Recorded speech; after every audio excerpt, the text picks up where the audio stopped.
বন্ধুরা, একটা মানুষ কি সারাদিন কি খালি সবজি খেয়ে থাকতে পারবে? তো আজকে আমি এটাই পরীক্ষা করার জন্য আজকে আমি বেরিয়ে পড়লাম এই ভিডিওটি করার জন্য বন্ধুরা। তো সম্পূর্ণ ভিডিওটি কিন্তু দেখবেন। তো আমি একটা ব্যাগ নিয়ে বেরিয়ে পড়লাম। তো ব্যাগের ভিতরে অনেক কিছু আছে, এগুলো আমার কিন্তু প্রয়োজনীয় কাজে লাগবে। তো ফাইনালি কিন্তু আমি চলে গেলাম। চলেন বন্ধুরা, তো এবার আমি যাব কোথায় যাব একটু ভাবতেছি। তো আমাদের সামনে সবজি খেতেই যাব। তো আমি সবজি খেতে কিন্তু ঢুকে পড়লাম। ফার্স্টে আমি নিয়ে নিলাম হচ্ছে আলুর চপ। আলুর চপের পাতাটি সুন্দর করে কিন্তু আমি বক্সে ভরে নিলাম। বক্সে ভরা হয়ে গেলে কিন্তু এবার চলে গেলাম অন্য জায়গায় বন্ধুরা। অন্য জায়গায় যেয়ে কিন্তু এখন নিয়ে হচ্ছে আমি মূলা নিব। তো সুন্দর করে আমি চেক করলাম যে মূলাটি বড় হয়েছে কিনা। তারপর দেখি না, অনেকটুকু কিন্তু মূলাটি হয়েছে। তারপর আমি ব্যাগ থেকে আমার অস্ত্র ছুরিটা বের করে মূলার পাতাগুলো সুন্দর করে কাটলাম। পাতা কেটে কিন্তু টান দিয়ে এবার মূলাটা কিন্তু আমি উঠালাম বন্ধুরা। উঠানোর পর দেখি না অনেক বড় মূলা। তারপরে কিন্তু আমি সুন্দর করে কিন্তু জঙ্গল কোনা ছাড়িয়ে নিয়ে আমি কিন্তু এখন বক্সে ভরবো। তো আমি কিন্তু সুন্দর করে বক্সে ভরে বক্সটি কিন্তু আটকে দিলাম। তো চলেন বন্ধু, এবার যা যাক অন্য জায়গায়। তো অন্য জায়গায় এসে আমি দেখলাম আমার সামনে একটা পেঁপে গাছ। তা আমি সুন্দর করে ক্যামেরাম্যানকে বললাম যে সুন্দর করে ক্যামেরাটি ধরো। তারপরে কিন্তু আমি সুন্দর করে একটা কচি একটা পেঁপে আমি কিন্তু আমার চাকু দিয়ে কিন্তু কেটে নিলাম। দেখেন অনেক সুন্দর কিন্তু একটা পেঁপে আমি কিন্তু চাকু দিয়ে কেটে নিলাম।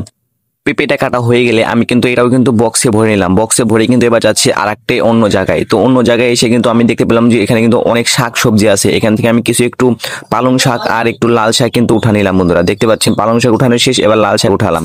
তো লাল শাক উঠে কিন্তু এবারে কিন্তু বক্সে ভরে নিলাম। তারপরে কিন্তু চলা যাক বন্ধুরা। তারপর এখান থেকে এসে কিন্তু আরেক জায়গায় দেখেছি পেঁয়াজের ফুল। না পেরে আমি এখান থেকে কিছু পেঁয়াজের ফুল এবং কিন্তু পালং শাক তুলে নিলাম বন্ধুরা, বিদেশি পালং শাক। তো মোটামুটি আমার সবকিছু সংগ্রহ করা শেষ। এবার কিন্তু আমি চলে যাচ্ছি বাসার দিকে। তো এখন আমি গাইস আমি কিন্তু আনবক্সিং করব। তো দেখেন আমি কি কি এতক্ষণ খুঁজলাম, কি কি আমি সবজি এখানে নিলাম, আমি কিন্তু সব কিন্তু এখন দেখাবো। তো দেখেন এখানে কিন্তু অনেক সবজি, এখন কিন্তু এগুলো কিন্তু মিলেমিশে খাওয়া যাক। দেখেন বন্ধুরা, খাতে কিন্তু অনেক টেস্ট লাগবে। আমি কিন্তু আমাদের সবজি বাগানের পুরো সকল সবজি কিন্তু আমি সংগ্রহ করছি গাইস। দেখেন আমি একটা সবজি খেয়ে কিন্তু টেস্ট করলাম। তারপর দেখি যে গাইস এত স্বাদ লাগতেছে। তারপরে ভাবলাম যে মূলাটা বের করে এখন খাওয়া যাক। তারপর আমি ব্যাগ থেকে চাকুটা বের করে মূলাটা কিন্তু সুন্দর করে কেটে নিলাম। কেটে কিন্তু ছিলে কিন্তু নিলাম। তারপরে কিন্তু মূলাটা গাইস খেলাম। মূলাটা গাইস খেয়ে দেখলাম এত টেস্টিং, বিশ্বাস করেন বন্ধুরা, আমি কিন্তু এখানে অনেক টেস্ট পেয়েছি। তারপরে ভাবলাম যে এরকম করে খেলে হবে না। তো আমি পেঁপাটা একটু ছিলে নিই। সুন্দর পেঁপাটি ছেলা হয়ে গেলে তারপরে আমি সকল সবজি কিন্তু এক জায়গায় মিক্সার করে নিলাম। তো মিক্সার করা হয়ে গেলে তারপর আমার যে হাতের পেঁপাটা ছিললাম, এই পেঁপাটা কিন্তু দিয়ে এখন আমি খাবো। তো দেখতে পাচ্ছেন আমি পেঁপাটা কিন্তু এখন ছিলে নিচ্ছি।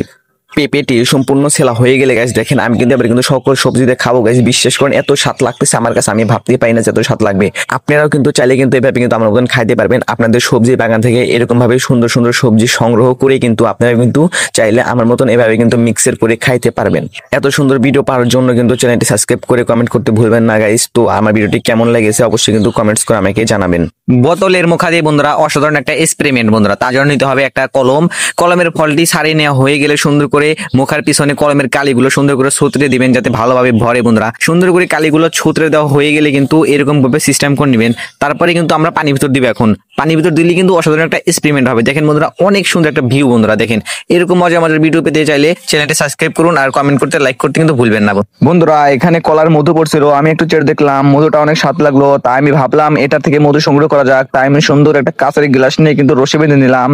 তারপরে কিন্তু সেই কলার থোরের সাথে কিন্তু আমি একটু কলার সাথে কিন্তু রসিটা কিন্তু বেঁধে দিলাম। এইভাবে বেঁধে দেওয়া হয়ে গেলে তারপরে কিন্তু আমি 1 ঘন্টা পর আবার চলে আসলাম গাইস। চলে আসার পর দেখি অনেক মধু কিন্তু এখানে সংগ্রহ হয়েছে। তাই আমি সুন্দর করে উপর থেকে কিন্তু দড়িটা খুললাম। দড়িটা খোলার পর দেখি গাইস অনেক কিন্তু এখানে মধুর রস কিন্তু সংগ্রহ হয়েছে। এভাবে কিন্তু আপনারাও কিন্তু রস কিন্তু সংগ্রহ করে কিন্তু আপনারাও খাইতে পারবেন। এবার কিন্তু গাইস আমি রসটাও কিন্তু পুরোপুরি খেয়ে নিলাম। এভাবে রস খেলে কিন্তু শক্তি বাড়বে। এবার গাইস সাবস্ক্রাইব করতে কিন্তু ভুলবা না, সাবস্ক্রাইব করে দাও।